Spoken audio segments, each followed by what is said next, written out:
One of the most complex questions in our society is simple to ask, but hard to answer. When does a human life truly begin? And perhaps more importantly, when does that life gain the legal status of a person with rights?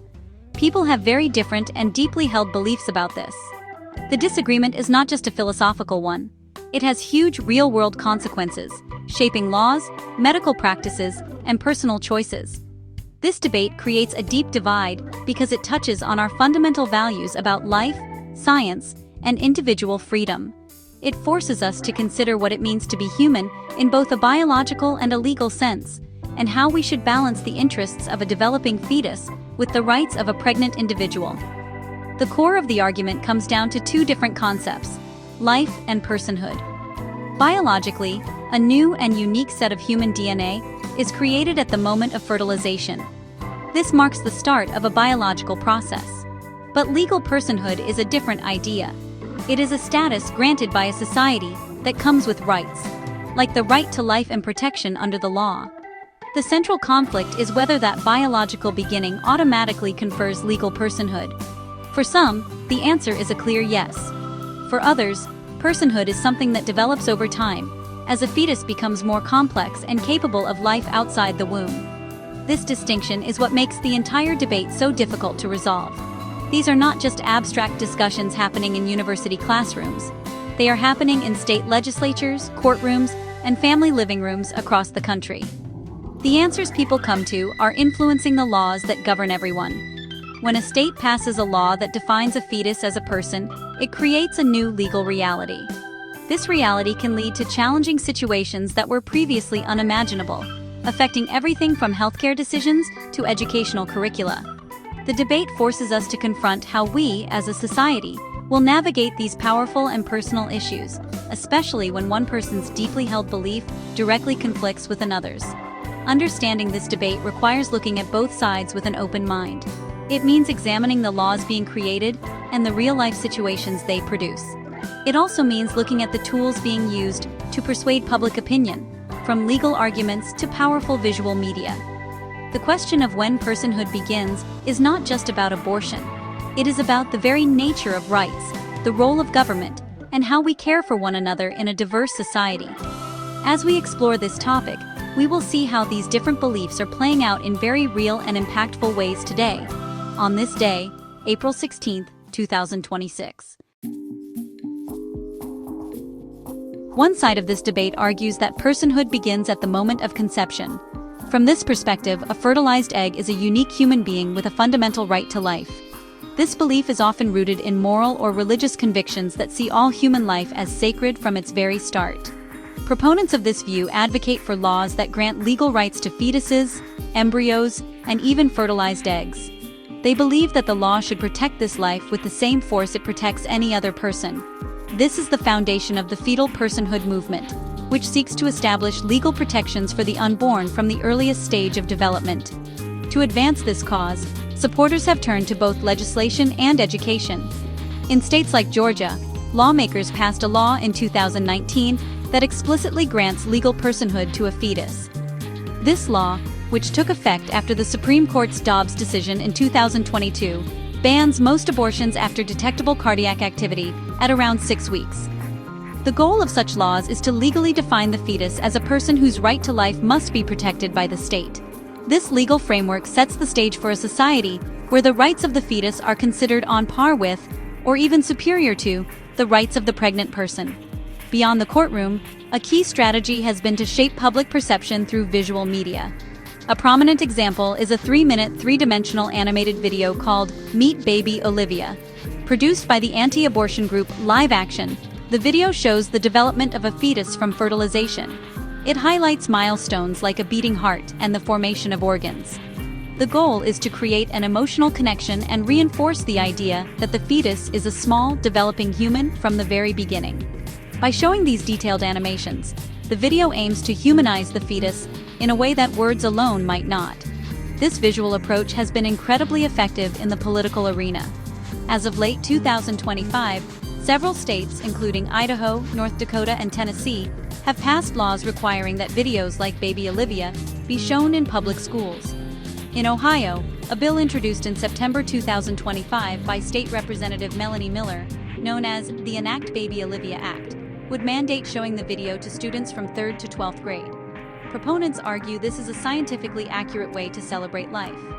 They believe that by showing these images to young people, they can foster a culture that views the fetus as a person deserving of protection long before birth. The opposing view argues that while a fetus is a developing human life, legal personhood is something that begins later. Proponents of this perspective point out that a fetus is entirely dependent on the pregnant person's body for survival for many months. They argue that personhood should be associated with certain developmental milestones, such as viability, the ability to survive outside the womb, or the development of consciousness. From this standpoint, granting full legal rights from conception creates an unresolvable conflict with the rights of the pregnant individual, who is already a legal person with established rights. A central pillar of this argument is the principle of bodily autonomy. This is the fundamental right of a person to make their own decisions about their own body. In American law, this principle is very strong. For example, no person can be legally forced to donate blood, bone marrow, or even a kidney to save another person's life, even if that person is their own child. Supporters of this view argue that if we cannot compel a person to donate an organ to save a life, we cannot compel a person to use their entire body for 9 months to sustain a fetus, regardless of its moral or legal status. This legal argument suggests that even if a fetus were granted full personhood, it would not automatically eliminate abortion rights. The question would then become one of competing rights: the fetus's right to life versus the pregnant person's right to bodily autonomy. According to this reasoning, the right not to have one's body used against one's will is a foundational liberty. Forcing someone to remain pregnant would be an unprecedented violation of this right, turning a person into a means to an end for another. This is why many who support abortion rights focus heavily on bodily integrity as a core legal and ethical principle. Opponents of fetal personhood laws also raise concerns about the media used to promote them. They argue that videos like Baby Olivia, while emotionally powerful, are not neutral scientific documents. Groups like Planned Parenthood have described the video as misleading and manipulative propaganda.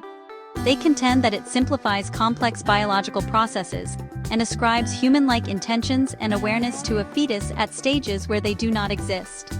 This, they argue, is not about education, but about emotional persuasion, designed to advance a specific political agenda, rather than provide objective, medically accurate information to students and the public.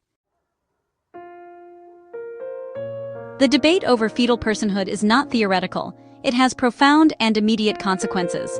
A tragic case in Georgia brought this into sharp focus. In February 2025, a 30-year-old woman named Adriana Smith, who was 21 weeks pregnant, was declared brain dead. Her family, understanding there was no hope for her recovery, wanted to take her off life support to let her pass with dignity. However, Emory University Hospital refused, citing Georgia's 2019 fetal personhood law. The hospital argued that removing life support would end the life of the fetus, which the law defined as a natural person with a right to life. This situation forced Adriana Smith's body to be used as an incubator for the fetus, against the explicit wishes of her family. For months, she was kept on machines, her body sustained solely to keep the fetus alive. This case illustrates the direct conflict that arises when a fetus's legally defined rights are prioritized over a person's end-of-life wishes and the decisions of their family. State Senator Ed Setzler, who sponsored the law, supported the hospital's position, stating it was appropriate to save the life of the child. Bioethicists, however, highlighted the deeply troubling precedent of compelling the use of a deceased person's body in this manner. This clash is also visible in states like Ohio, where voters passed a constitutional amendment in 2023 to protect abortion rights. Yet, just 2 years later, lawmakers introduced the Baby Olivia bill to mandate anti-abortion educational materials in schools. This shows a direct conflict between the will of the voters and the legislative agenda of a portion of the government. It highlights how the battle over fetal personhood is being fought on multiple fronts: in the courts, in state houses, and in the classroom. The outcome of these conflicts will define the legal landscape for reproductive rights for years to come. Ultimately, the debate over when life and personhood begin is a conversation about the kind of society we want to live in. It forces us to balance deeply held moral beliefs with established legal principles like bodily autonomy. The cases in Georgia and Ohio show that the laws created from one set of beliefs have life-altering impacts on people who may not share them. As this debate continues, it will shape not only access to healthcare, but also our understanding of individual liberty, the limits of state power, and what it means to value human life in all its complex stages. The answers we choose will have lasting consequences for families, lawmakers, and our entire society.